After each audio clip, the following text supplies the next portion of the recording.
깨진 유리창 이론이라는 것이 있습니다. 영어로는 Broken Window Theory라는 것인데요. 여러분 들어보셨습니까?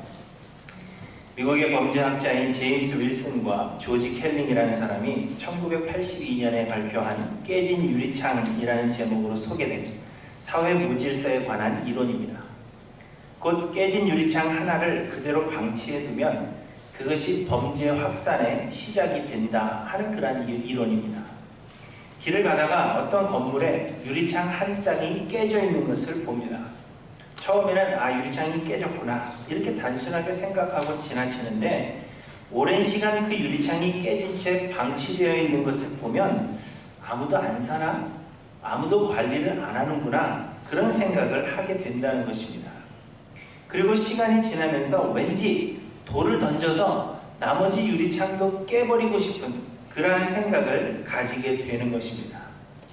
그래서 돌을 던져서 유리창을 깨기 시작합니다. 그러면서 어떤 희열을 느끼게 되죠. 그리고 시간이 지나게 되면 모든 유리창은 다 깨져 있는 것은 물론이요, 쓰레기도 함부로 버리게 되고 낙서도 하게 되고 결국 이 깨진 유리창을 시작으로 해서 그것은 폐허가 되고 그리고 범죄의 원상이 된다 하는 그러한 이론입니다. 그래서 뉴욕시에서는 이 이론을 적용해서 뉴욕 지하철을 도배하고 있던 그래피티라고 하죠. 각종 낙서를 지우기 시작했습니다. 지하철에 낙서가 너무 많이 되어 있고 지하철이 너무 지저분하다 보니까 범죄가 자주 일어난다 그렇게 생각한 것입니다. 그래서 낙서를 지우기 시작했는데 낙서가 너무 많이 되어 있어서 모두 지우기가 너무나도 힘들고 그리고 한쪽을 지우면 또 한쪽에서 낙서하고 지우면 또 낙서하고 지우면 또 낙서하고 그래서 이 낙서를 지우는 데만 5년이라는 시간이 걸렸다고 합니다. 그런데 여러분 그 결과가 어떠했을까요? 그래피티를 지우기 시작하고 나서 2년 후부터 중범죄의 건수가 급격히 감소하게 되었고 결과적으로는 그 낙서가 되어 있는 때와 낙서를 지운 때를 비교해 보니까 뉴욕 지하철 중범죄 사건이 75%가 줄어들었다고 합니다. 그래서 지금도 계속해서 지하철에 버려진 쓰레기를 줍는다든지 이 지하철의 청결을 유지하는 일에 힘쓰고 있다고 합니다. 그래서 우리 교회도 주변을 깨끗하게 정리해야 되고요. 망가진 것 수리하고 정원을 이쁘게 가꾸는 일이 매우 중요한 것입니다. 식당이 잘 되는 요소 중 하나가 여러분 화장실의 청결인 것을 아십니까? 음식만 잘한다고 해서 식당이 잘 되는 것이 아니라 식당 주인이 계시는데 음식만 잘한다고 해서 식당이 잘 되는 것이 아니라 식당이 잘 되는 것 중에 한 가지 요소가 화장실이 깨끗해야 된다는 겁니다. 밥 먹으러 갔다가 화장실에 갔는데 지저분하면 그 다음부터는 밥맛이 떨어지게 되는 거죠. 그래서 그 다음부터는 그 식당을 찾지 않는다는 것입니다. 그래서 식당을 깨끗하게 정리해 놓은 것이 곧 식당을 찾는 그러한 요인 중에 하나라 하는 연구 결과가 있습니다. 바닥에 버려진 쓰레기 하나가 깨진 유리창 효과를 줄 수 있는 것입니다. 그래서 여러분 교회 청소하시는 분들, 토요일날 새벽 예배 마치고 교회 청소하시는 분들 굉장한 일을 하시고 계시는 것입니다. 그래서 자부심을 가지시기 바라고 특별히 오늘 이 자리를 빌어서 우리 정원을 항상 아름답게 깨끗하게 만들어주시는 이명표 장로님께 무한한 감사를 드립니다. 박수 치시려면 치세요. 제가 이 말씀을 드리는 것은 우리가 사는 이 시대는 성적으로 타락하여서 무척이나 문란한 그런 시대를 우리가 살아가고 있습니다. 아담과 하와는 범죄한 후에 눈이 맑아져서 자신들이 벌거벗은 줄을 알고 무화과 나무로 치마를 만들어 입고 두려워서 숨었다 그렇게 말씀하십니다. 아무도 보는 사람이 없을 텐데도 말이죠. 벌거벗은 것이 부끄러워서 숨었다는 것입니다. 그런데 이게 정상적인 반응입니다.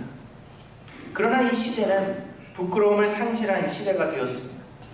오히려 성적으로 자신을 드러내고 상대에게 이 성적 매력을 어필하는 것이 자랑스럽게 여겨지는 시대가 되었습니다.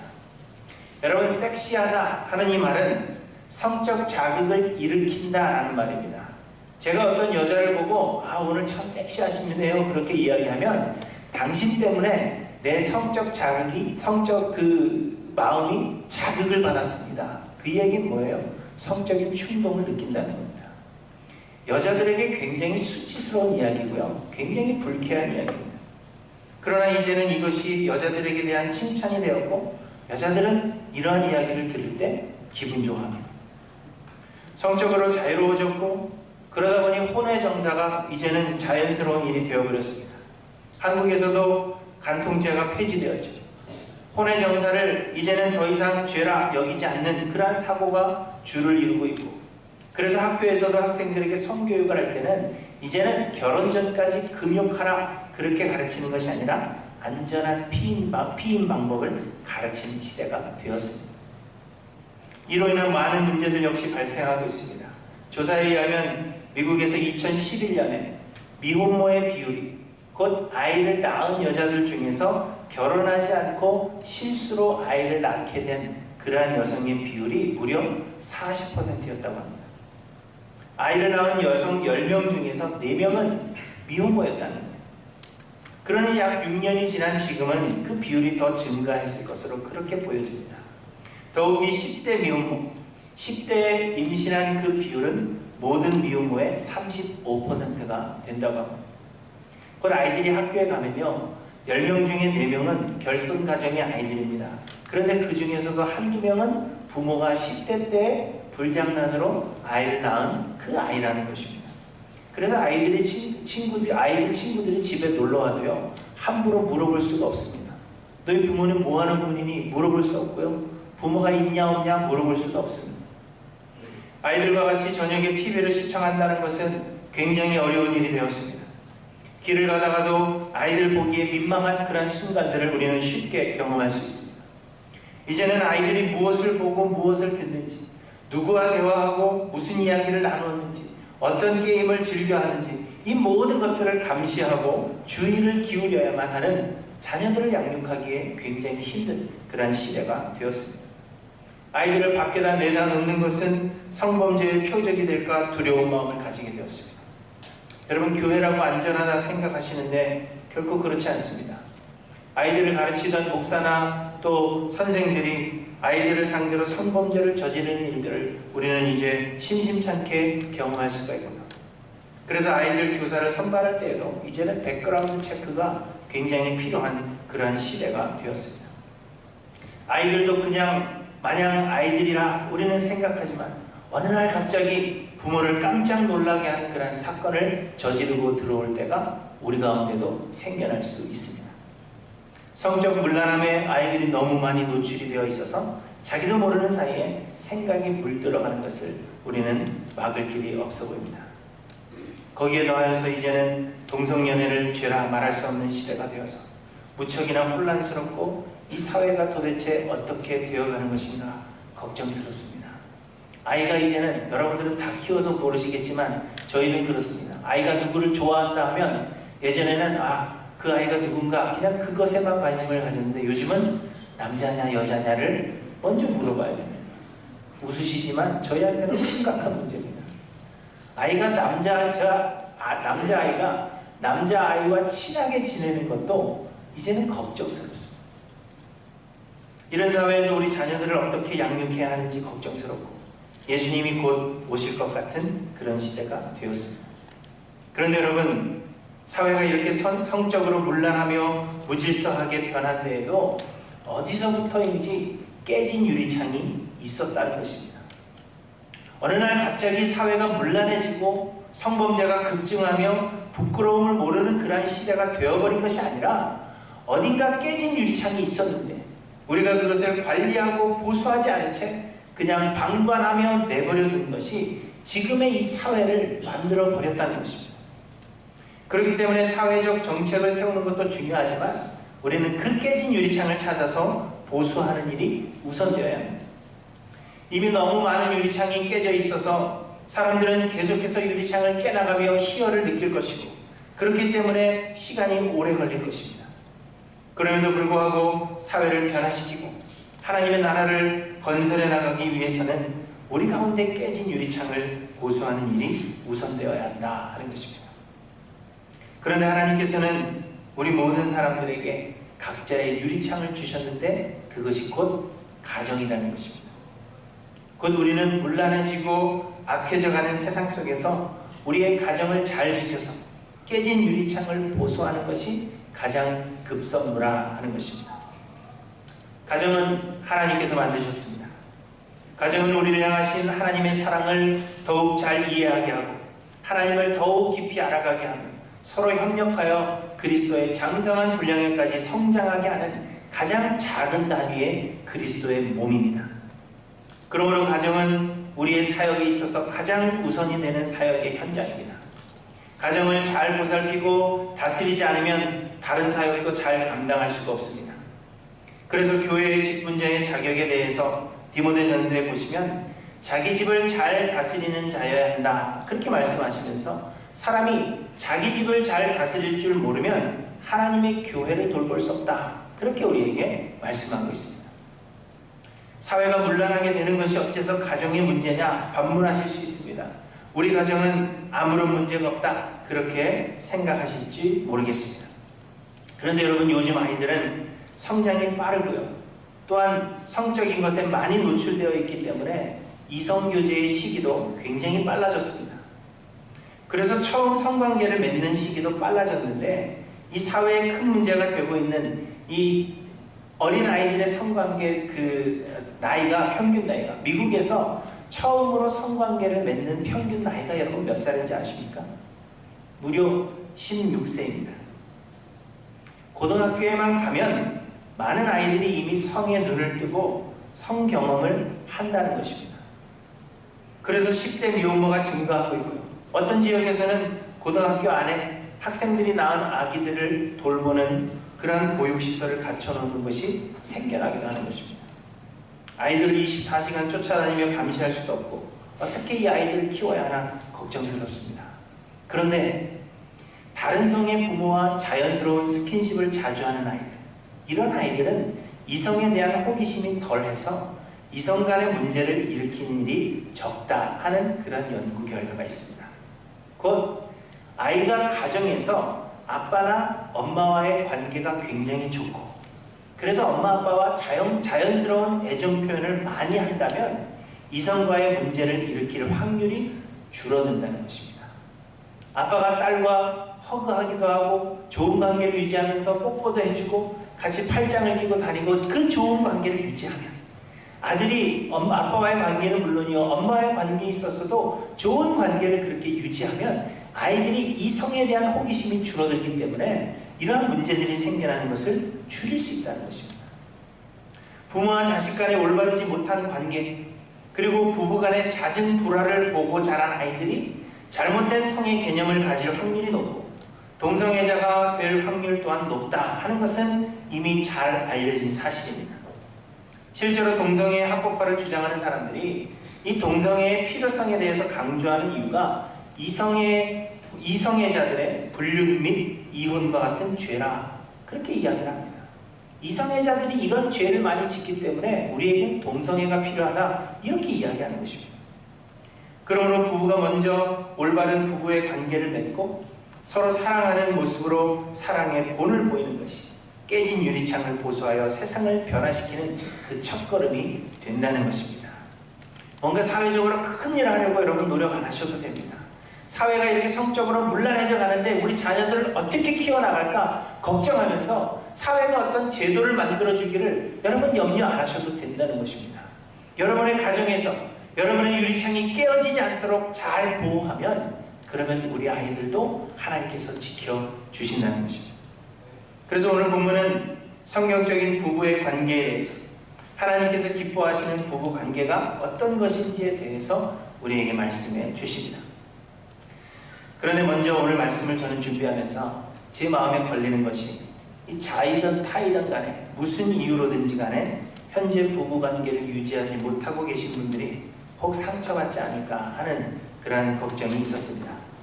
그런데 여러분 만약 본인이 회개해야 할 것이 있다면 회개하시고 그렇지 않다면 예수 그리스도의 영원한 신부로 준비되어지기 위한 그러한 교훈으로 받아들이시기를 바랍니다. 나는 가정이 없기 때문에 어떻게 할까? 그냥 안 들어도 되겠다 그것이 아니라 내가 예수 그리스도의 영원한 신부로 나를 준비시켜서 나가시는 그런 과정이다 하는 마음으로 오늘의 말씀을 들어주시면 되겠습니다. 오늘의 본문의 말씀은 우리가 어떻게 부부의 관계를 바르게 세워나가고 가정을 바르게 세워나가서 이 깨진 유리창을 보수해 나갈 것인가 하는 것에 대해서 우리에게 말씀해 주십니다. 첫째로는 부부가 서로에게 신의를 지켜야 합니다. 13절부터 말씀하십니다. 누구든지 아내를 맞이하여 그에게 들어간 후에 그를 미워하여 비방거리를 만들어 그에게 누명을 씌워 이르되 내가 이 여자를 맞이하였더니 그와 동침할 때에 그가 처녀임을 보지 못하였노라 하면 이렇게 이야기하십니다. 이 의미는 결혼하여서 성관계를 하고 난 다음에 남자의 마음이 변한 것을 의미합니다. 종종 남자들에게서 이런 경우를 볼 수가 있죠. 사무엘 하에서도 보시면 다윗의 아들 암논이 그의 이복 누이인 다말을 사모하였습니다. 그런데 억지로 다말을 범한 후에는 다말을 심히 미워하니 미워하는 마음이 전에 사랑하던 사랑보다 더했다. 그렇게 말씀하고 있습니다. 굉장히 좋아했는데 관계를 하고 나니까 그 사랑하던 마음보다 그 미움이 더 커졌다는 것입니다. 그것과 마찬가지로 관계를 하고 나니까 아내가 싫어지는 것입니다. 그래서 이 관계를 끊어버리고자 아내가 음란한 여자였다 하는 거짓말을 퍼뜨리는 경우를 오늘 본문에서 말씀하고 있는 것입니다. 이런 경우에 사실관계를 확인해보고 만일 그것이 거짓으로 판명이 된다면 그 사람을 때리고 은 100세겔의 벌금을 내려서 평생의 아내로 삼도록 하라. 그렇게 말씀하시는 것입니다. 이 은 100세겔이라는 것은 일반 노동자의 10년의 노동가치가 있는 그러한 금액입니다. 그런데 사람들은 사랑이란 어떤 감정이라고 생각합니다. 보고 싶고 만나면 좋은 그러한 감정이 사랑이라 생각해서 이러한 좋은 감정이 있을 때 결혼을 결정하는 것입니다. 그러나 여러분, 사랑은 감정이 아니라 결단이요 의지입니다. 내가 이 사람을 어떤 일이 있어도 사랑하겠다라는 그러한 결단이 서면, 좋을 때나 나쁠 때든지 어떤 일이 있어도 사랑하겠다는 그러한 결단이 서면 그것이 사랑이라는 것입니다. 그래서 그 결단을 가지고 결혼하는 것이요, 그래서 결혼은 약속입니다. 사람의 감정이라는 것은 수도 없이 변합니다. 제가 예전에는 다 아시지만 고기라면 환장하던 사람이거든요. 그런데 나이가 들면서, 물론 지금도 고기를 좋아합니다. 또 오해하셔서 목사님 고기 안 좋아하시구나, 그러면 안 됩니다. 고기를 여전히 좋아하지만 이제는 야채와 채소가 더 좋아졌습니다. 감정이란 것은 이런 것입니다. 그래서 감정만으로는 결코 결혼 생활을 유지할 수가 없습니다. 감정만 가지고 결혼 생활을 유지하려고 하면 예전에 배우자의 이런 모습이 좋았는데 점점 싫어지는 것입니다. 또 사람의 몸도 변하게 되죠. 제가 예전에는 대학 다닐 때는 어디 나가면 저희 와이프 보고 누나냐 그랬다는 거 아닙니까? 진짜예요. 그런데 요즘은 제가 나가면 웬 아저씨랑 다니냐 그렇게 이야기를 합니다. 그러니 사람도 변하고 사람의 감정도 변하기 때문에 우리가 만약에 결혼 생활을 유지하는 데 있어서 감정으로만 결혼 생활을 유지하려고 한다면, 그냥 좋은 감정, 만나면 좋고 보고 싶고 이런 감정만 가지고 결혼 생활을 유지하려고 한다면 결코 결혼 생활을 유지할 수 없는 것입니다. 사람은 변하고 감정은 변하기 때문입니다. 그래서 사랑은 움직이는 거야, 이런 거 말도 안 되는 이야기를 하게 되는 것입니다. 그런데 여러분, 결혼은 감정으로 하는 것이 아니라 결혼은 약속입니다. 배우자와의 약속이요, 하나님과의 약속입니다. 그리고 결혼 생활을 유지시키는 것은 이 약속에 대한 신실함입니다. 우리가 약속에 대한 신실하다면 사랑의 감정도 생겨나게 되는 것입니다. 하나님은 우리와 언약을 맺으시고 그 언약 지키시기에 신실하신 하나님이십니다. 우리에게 사랑을 받을 만한 어떤 요소가 있기 때문에 하나님께서 우리를 사랑하시는 것이 아니라, 우리에게는 사랑받을 만한 요소가 없고 하나님 앞에 내세울 만한 공로가 하나도 없음에도 불구하고 하나님께서 세우신 그 계획과 우리의 믿음의 선조들과 맺으신 그 언약의 신실하심으로 말미암아 우리를 구원해 주신 것입니다. 이와 마찬가지로 부부관계는 서로를 믿어주며 약속에 신실한 신의가 있어야 한다는 것입니다. 결혼 후에 설사 배우자가 마음에 들지 않는다 하더라도 한 번 맺은 이 언약을 깰 수는 없는 것입니다. 결혼 생활을 유지시키는 것은 감정이 아니라 약속에 대한 신실함임을 우리에게 말씀하고 있는 것입니다. 마찬가지로 여자도 마찬가지입니다. 남편에게 신실해야 합니다. 결혼 전에 음란을 저지르지 않고 정결함을 유지하는 데에 신실해야 합니다. 그래서 20절에 그 일이 참되어 그 처녀에게 처녀의 표적이 없거든 그런 경우에는 이 여인을 돌로 쳐 죽여서 이스라엘 중에서 악을 제하라 말씀하시는 것입니다. 남편을 속이는 그러한 일은 없어야 한다는 것입니다. 그런데 여러분 어떠하십니까? 시간이 지나면서 배우자를 마음에 들어하지 않는 분들이 여기에도 계실 것입니다. 애들 때문에 혹은 사회적 지위가 있어서 몸은 같이 있지만 마음이 이미 다른 데로 떠나가 계신 분들이 이 자리에도 계실 것이라 저는 그렇게 생각이 됩니다. 그런데 여러분 우리 주님은 말씀하시기를 여자를 보고 음욕을 품는 자마다 마음으로 이미 간음하였다 하였습니다.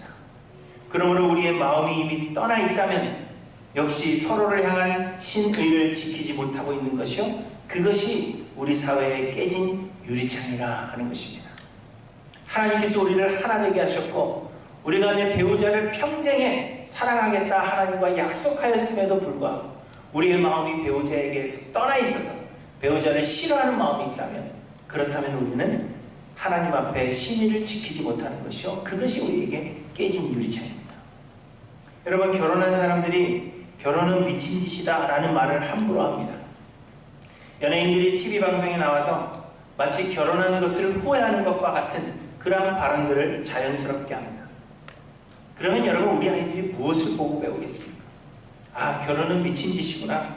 결혼하지 말고 그저 성적인 욕구나 해결하면서 살지. 세상이 이렇게 돌아가는 것입니다. 그래서 우리는 농담으로라도 그런 말을 하면 안 된다는 것입니다. 여러분 사랑은 약속을 지키겠다는 결단이요 열심입니다. 그러므로 서로에게 열심을 내시기를 바랍니다. 감정에 치우쳐 살지 마시기 바랍니다. 내 마음이 안 좋아 이제는 좋아하는 마음이 없어졌어 이러한 감정에 치우쳐 사실 것이 아니라 사랑할 수 없는 자들을 사랑하시기로 결심하시고 열심을 내신 예수 그리스도를 본받아서 우리도 주 안에서 하나 되겠다고 약속한 그 배우자를 사랑하겠노라고 결심하시고 열심을 내십시오. 그래서 깨진 유리창을 보수하여 하나님 나라를 더욱 확장시켜 나가는 일에 걸음을 내디디시는 저와 여러분들이 되시기를 바랍니다. 혹 내 마음에 내 배우자에 대한 미운 마음이 있어서 멀리하려고 하는 그런 마음이 우리에게 있다면 여러분 회개하십시오. 그것이 깨진 유리창입니다. 하나님께서 나를 하여금 하나 되게 하셨고 약속하였기 때문에 우리는 그 약속에 신실해야 합니다. 왜 웃으시는지 저는 모르겠어요. 둘째로 육체의 정욕을 제어해야 합니다. 오늘 보면은 또 유부녀와 동침하는 것을 금하고 여자를 강간하는 것을 금합니다.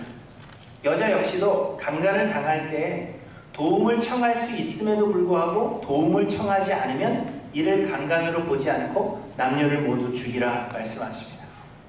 여러분 이런 일들이 일어나는 이유는 성적인 욕구 때문입니다.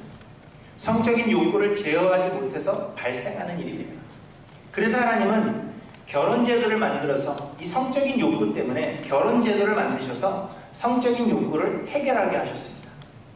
고린도전서 7장에 보시면 바울은 하나님께서 주신 사역을 위해서 결혼하지 아니하고 혼자 사는 것이 좋다 그렇게 말씀하시면서도 만일 절제할 수 없거든 결혼하라 그렇게 말씀하셨습니다. 정욕이 불같이 타는 것보다 결혼하는 것이 나으니라 이렇게 말씀하고 있습니다. 정욕이 불같이 타오른다면 성욕을 억제할 수 없다면 결혼하라는 것입니다. 그런데 이 말씀을 역으로 생각해 보면 이 성이라는 것은 결혼한 사람들에게만 주시는 하나님의 선물입니다. 곧 결혼이라는 그 바운저리 안에서만 가능하게 하셨다는 것입니다. 어떤 사람들은 인간에게 있어서의 성욕은 식욕과 같은 것이라 그렇게 말합니다. 곧 절제가 불가능한 것이라 하는 그러한 이야기입니다. 그러나 여러분 성욕이든 식욕이든 절제할 수 있는 것이 인간에게 주신 능력입니다. 절제할 수 없다면 자신은 동물과 다를 것이 없다 그렇게 말하는 것입니다. 여러분 생각해 보십시오. 먹는 것이라고 아무 것이나 다 먹습니까? 아무리 음식이 맛이 있다 하더라도 내 몸에 좋지 않은 것, 내가 먹으면 탈이 나고 해로운 음식이라면 우리는 절제하고 먹지 않습니다. 마찬가지로 성욕 역시 절제하고 또 우리는 절제할 수 있습니다.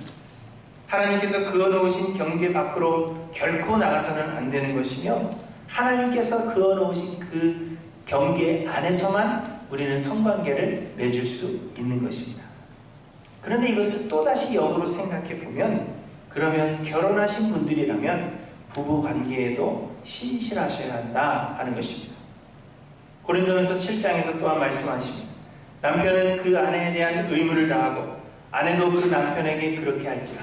여기에 말하는 의무는 성관계에 대한 의무를 말하는 것입니다. 아내는 자기 몸을 주장하지 못하고 오직 그 남편이 하며, 남편도 그와 같이 자기 몸을 주장하지 못하고 오직 그 아내가 하나니 서로 분방하지 말라. 다만 기도할 틈을 얻기 위하여 합의상 얼마 동안은 하되 다시 합하라. 이는 너희가 절제 못함으로 말미암아 사탄이 너희를 시험하지 못하게 하려 함이라. 이렇게 말씀하고 있습니다. 서로에게 대한 그 성에 대한 책임을 다해야 한다. 그렇게 우리에게 말씀하고 있는 것입니다. 방송에서 또 연예인들이 또 이런 이야기를 하는 걸 들었습니다. 부부가 뽀뽀를 자주 하세요? 그렇게 물으니까 정색을 하면서 가족끼리는 그런 거 하는 거 아니에요. 이런 이야기를 하죠. 물론 웃으라고 하는 소리인 줄 알지만, 여러분 가족끼리 안 하면 누구랑 합니까? 그렇죠? 누구랑 해야 되죠 그럼? 이것이 우리 사회의 깨진 유리창이며 우리 사회의 문제입니다. 그러므로 여러분 서로의 배우자들에게 충실하시기 바랍니다. 너무 적나라하면 문제가 되지만 저희 교회에서는 부부가 좀 손잡고 다니시고요. 필요하시다면 가벼운 뽀뽀 정도는 남들 보는 데서 하십시오. 우리나라는 너무 그것에 대해서 막 부부가 막 사람 있는 데서 뽀뽀하고 그러면 막 이상하게 생각하지만, 여러분 미국서 살고 있죠? 그리고 괜찮습니다. 하나님께서 그어놓으신 그 경계 안에서는 괜찮은 겁니다. 부부가 뽀뽀한다고 해서 혹은 손 붙잡고 다닌다고 해서 뒤에서 우 이러지 마십시오. 괜히 창피하게 하지 마세요. 이게 원래 이상한 게 아닌데, 원래 하나님께서 그렇게 하라고 우리에게 정해놓으신 것인데 우리가 이상해진 겁니다. 그래서 왜 사람들이 다정해 보이면 뒤에서 부끄럽게 만들어버리죠. 그러지 마시기 바랍니다. 여러분 애정을 표현하시기에 주저하지 마시기 바랍니다. 우리가 다정하며 서로를 사랑하는 그런 모습을 보여주어야 합니다. 그래서 다른 사람들에게도 본이 되어줘야 하고 우리 자녀들에게도 그것이 본이 되어줘야 합니다. 하나님께서 만들어 놓으신 결혼이라는 이 제도가 이렇게 아름다운 것이구나, 이렇게 놀라운 것이구나, 그런 것들을 우리들에게, 자녀들에게 보여줄 수 있어야, 하나님 안에서의 바른 사랑의 관계를 보여줄 수 있어야만 우리 자녀들도 배우게 되고, 그래서 하나님의 나라는 더욱더 확장되어져 가게 되는 것입니다. 여러분 서로에게 충실하지 않은 것, 이것이 우리의 깨어진 유리창이라 하는 것을 기억하셔서 여러분 서로에게, 부부가 서로에게 더욱더 사랑, 애정을 표현하시는 데 힘을 내시는 우리 한랜드 교회 모든 성도님들이 되시기를 바랍니다. 말이 좀 이상해졌죠. 그리고 셋째로 서로에 대한 책임을 다해야 합니다. 28절부터의 말씀은 만일 남자가 약혼하지 않은 처녀와 동침하게 되면 쉽게 말해서 결혼하라는 것입니다. 서로 결혼하지 않은 남녀가 만나서 성관계를 맺었다면 결혼하는 것이 마땅하다는 것입니다. 곧 책임을 지라는 것입니다. 이 결혼이라는 것은 한 몸이 되는 것을 의미합니다. 하나님께서 아담을 만드시고 홀로 있는 것이 좋지 않다 하시면서 하와를 만들어 돕는 배필이 되게 하셨습니다. 아담이 깊이 잠들게 하신 후에 이 아담의 갈빗대 하나를 취하여서 하와를 만드신 것입니다. 그런데 아담이 잠에서 깨어나서 하와를 보고는 고백하기를 이는 내 뼈 중에 뼈요 내 살 중에 살이라, 그렇게 고백합니다. 내 뼈 중에 뼈요 내 살 중에 살이라 하는 것은 나와 한 몸이다 하는 것입니다. 내가 곧 나요, 내가 곧 너다, 이렇게 표현하는 것입니다. 우리는 서로 떨어져 있는 지체가 아니라 우리는 한 몸이 되었다, 그렇게 고백하는 것입니다. 결혼은 이렇게 한 몸 하나가 되는 것이고, 그렇기 때문에 서로에 대한 책임을 다해야 하는 것입니다. 그런데 여러분 성이라는 것은 둘이 한 몸이 되는 시작입니다. 그래서 고린도전서에서도 우리가 창기와 몸을 섞는 것을 금하신 이유는 그렇게 되면 그 성관계를 통해서 창기와 한 몸이 되는 것이고 성령이 거하시는 전으로서 우리는 결코 그리할 수 없기 때문입니다. 그렇기 때문에 결혼하지 않은 자들이 관계를 맺었다면 오늘 본문에서 한 몸이 된 것이기 때문에 결혼하는 것이 마땅하다, 그렇게 말하고 있는 것입니다. 성관계라는 것은 그저 남녀가 좋고 끝나는 것이 아니라 하나님이 보실 때는 한 몸을 이루는 관문입니다. 그리고 이제 한 몸이 되었기 때문에 한 몸으로서 서로에게 책임을 다해야 한다 하는 것입니다. 부양의 책임이 있고 서로를 행복하게 해줘야 할 책임이 있다는 것입니다. 우리가 내 몸을 보살피고 돌아보는 것처럼 한 몸이 되었기 때문에 서로에 대한 책임이 있다는 것입니다. 그리고 이 책임은 한 사람이 죽어서 그 언약이 끝이 날 때까지 계속되어야 하는 것입니다. 그런데 여러분, 말씀드리기 좀 민망하지만 대부분의 사람들이 결혼한 후에 그래도 이 성적인 매력이 느껴질 때는 그 관계가 좀 괜찮습니다. 부부관계, 부부가 서로 볼 때 성적으로 매력을 느낀다 할 때는 관계가 좋아서 대화도 자주 하고 취미생활도 같이 하고 밥 먹으러도 같이 가고 이런 일들이 있게 되죠. 그런데 나이가 들어서 성적 매력이 좀 떨어지게 되다 보면 그때부터는 관계가 서먹서먹해집니다. 말수도 줄어들고 혼자 있는 것이 더 편하고 여행도 막 혼자 보내죠. 그래서 좀 가 있으라고 막 보내고 그렇게 되는 것입니다. 이것에 대해서 말씀하시는 겁니다. 여러분, 왜 이렇게 되는 것일까요? 우리의 마음속에 은연중에 결혼이라는 것은 성욕을 해결하는 그러한 도구라 하는 생각이 우리에게 있기 때문입니다.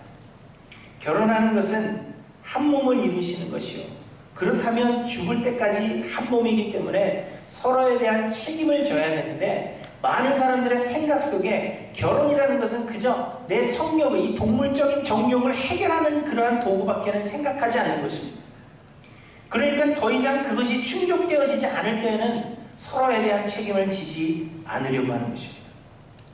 그러나 여러분, 부부의 성이라는 것은 많은 책임 가운데 하나에 불과합니다. 나이가 들면 성적 매력을 상실하게 되는 것은 어쩔 수 없는 이치입니다. 그러나 이 부부로서의 서로에 대한 책임은 결코 없어지는 것이 아니라 하는 것을 우리에게 말씀해 주고 있는 것입니다. 그러므로 여러분, 서로에 대한 책임을 다하시기 바랍니다. 서로를 어떻게 행복하게 해줄 수 있을까? 하나님께서 하나 되게 하신 내 배우자가 어떠할 때 기뻐하는가 생각하셔서 여러분 그 책임을 다하셔야 합니다. 내 뼈 중에 뼈요 살 중에 살이라는 그 고백이 나이가 들었다고 해서, 시간이 지났다고 해서 변할 수는 없는 것입니다. 이것이 우리가 보수해야 하는 우리 사회의 깨진 유리창이요, 사회의 변혁은 우리 가정의 이 깨진 유리창을 보수하는 데서부터 시작된다 하는 것을 여러분 마음속에 기억하시기를 바랍니다. 부부관계를 한번 생각해 보시고 여러분의 가정을 한번 생각해 보시기 바랍니다. 혹 우리의 가정이, 우리의 부부관계가 이렇게 깨진 유리창이 되고 있지는 않은가, 깨져 있는 것은 아닌가, 여러분 돌아보셔서 이제부터는 그 깨진 유리창을 보수하는 데 힘쓰셔서 하나님의 영광이 되시는 저 여러분들이 되시기를 바랍니다. 우리 사회는 성적으로 문란해지고 무질서해졌습니다. 우리는 악한 자들을 잡아 벌하고 완벽한 제도를 만들어서 질서를 바로잡을 수 있다 생각하지만 이미 개개인의 가정 가운데 깨진 채로 방치되어 있는 그 수많은 유리창으로 인해서 우리는 번번이 실패하고 있습니다. 그러므로 시간은 오래 걸릴지 모르지만 우리 가운데 깨진 유리창을 그대로 방관하여 줄 것이 아니라 보수해 나가야 할 것입니다. 예수님은 우리의 신랑이 되어주셨습니다. 우리를 정결한 처녀로 준비시키시기 위해서 십자가 보혈로 우리를 씻기시고 성령의 역사하심으로 우리를 보호하고 계십니다. 하나님께서 우리에게 허락하신 이 가정은, 하나님께서 우리에게 허락하신 이 부부의 관계는 그리스도의 영원한 신부로 우리를 준비시키시기 위한 연습장과 같은 것입니다. 우리가 어떻게 준비되어져야 하는지 여러분 오늘 말씀을 통해서 우리에게 말씀해 주셨는데, 사랑하는 성도 여러분, 우리 안에 깨진 유리창이 없는가 돌아보셔서 정결한 그리스도의 신부로 준비되어지시는 저와 여러분들이 되시기를 바랍니다. 결혼은 배우자와 하나님과의 약속입니다. 이 약속에 신실하시기 바랍니다. 육체의 정욕을 제어하여 경계를 넘어가지 말고 하나님이 그어주신 그 경계 안에서 서로에게 더욱 열심을 내시고 서로를 더욱 사랑하시기를 바랍니다. 그리고 서로에 대한 책임을 끝까지 다 하시기를 바랍니다. 그래서 주께서 우리를 어떻게 사랑해 주셨는지를 우리가 알고 우리도 주님을 어떻게 사랑해야 할지를 더욱 깊이 깨달아 알아서 우리의 영원한 신랑이 되시는 예수 그리스도 만날 그날을 우리가 기다리며 준비하는 삶 살아가시는 하이랜드 교회 모든 성도님들이 되시기를 주님의 이름으로 간절히 축원합니다. 기도하십니다.